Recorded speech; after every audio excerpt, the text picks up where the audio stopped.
So today, cheers. Cheers, cheers. We're drinking a Negroni. Okay.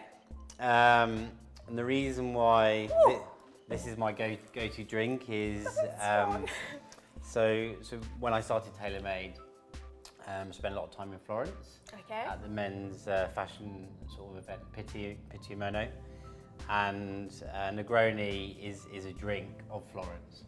And so that's why I had such a happy special memories. place in my heart. Many Negronis have been drunk. Well, it's trying strong. That is it's a pretty strong drink. That is a pretty strong drink, but I actually kind of like it. A little tangy, lots of gin. Yeah, it's great. It's great. So my question to you is, you seem to be very involved in clothing with both businesses, TailorMade and CleanCloud. So why the services industry? It's combining services and technology. I think that runs through both businesses, and it's really disrupting industries. What we see is traditional. So tailoring, when you think about tailoring, you think of old men, tape measures, inside leg measurements. But both businesses can be disrupted using technology, and that's what I've done. So TailorMade was, okay, you've got traditional tailoring. Rather than using a tape measure, we're going to use body scanning, make the process faster, more efficient, more cost effective, and then ultimately produce a better fitting garment, less time involved, but still retaining that quality that you expect from like a traditionally bespoke garment. You were also on Dragon's Den. I was, yeah. A few years ago for TailorMade. Yeah. I'm very interested to find out what that experience was like, first of all. And secondly, they didn't give you funding. No. So when someone says no to your idea, how does one as an entrepreneur keep going and keep believing and keep pushing? Well, in terms of Dragon's Den experience, it was very true to its form. It was tough, you know, like someone they grill you. It's great. It's a great show. And then we didn't get the funding, but then you go back and you look at your business and you go, well, why didn't I? When you run a business, you're so involved in the sort of day to day. Sometimes you just need to take a step back, and whether you realise that yourself as a person or whether someone has to tell you that. So that's what we did. So I went and pitched a business which was, again, a more low cost form of tailoring. But then I realised, after that, it was like, that wasn't right. So if they didn't invest, why not? And then we went away and, I kind of changed the business and, again, improved what our offering was.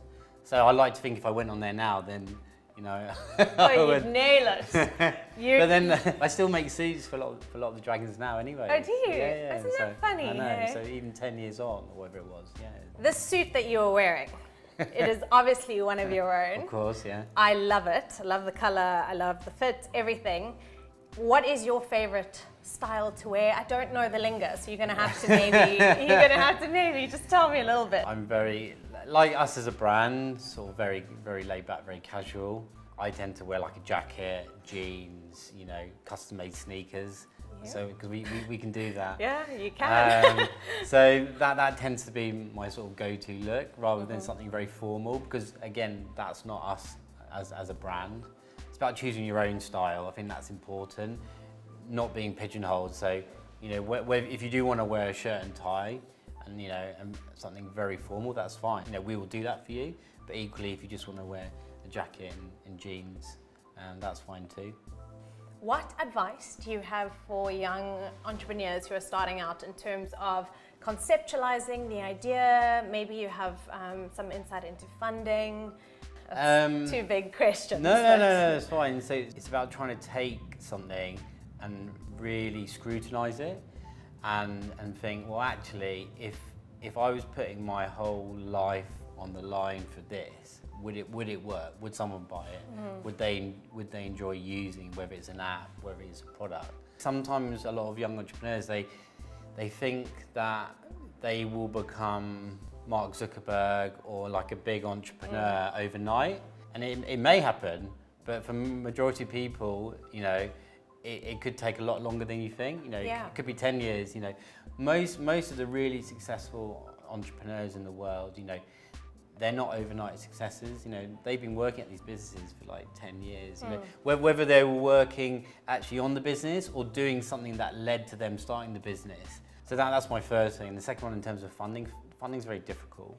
I started like 3 or 4 businesses without any funding. I've done it all myself. It is necessary, you know, it's necessary if you do want to scale fast, and if you have a good team that's with you, then you do need that. But equally, you can start on nothing. You know, in this day and age, with a website, you know, with an Instagram account, you can create a very big business. Yeah. If you could break the ice with anyone, past or present, who would it be and why? So yeah, I thought about this one. You know, it's a tough question because you know you've got your cliches, but then for me, it's someone who's a massive entrepreneur, but you probably like. I wouldn't even actually know what he'd look like if I bumped into him. And it's Reed Hastings from Netflix. He's the founder of Netflix. Oh, wow. Netflix is a massive disruptor in the industry. So they took a very traditional industry. Traditionally, you go to a store and you rent out a video or a DVD. It's so old. I know, exactly. And then literally within a few years, that had gone. So that industry had gone, and then it's not only putting that content online and giving access to it, it's actually producing content. So, you know, you go onto Netflix and you can watch, you know, any movie. And now they started producing their own content. And it's just how they've taken a very traditional industry, which again has a lot of similarities in terms of sort of my businesses. You know, one day I'd like to be is obviously as big as Netflix, but it's more like taking a traditional industry and applying technology to improve the experience and then adding value to your end customer. I think that's a great one. Yeah. Entrepreneur. I love it. Thank you so much. Thank you. Cheers. Cheers. To a great conversation. And I'm going to try this one more time. Woo! You make a strong but good drink. Thank you so much for chatting to us today. I do feel very inspired, and your store is beautiful. Thank you very much. Thanks.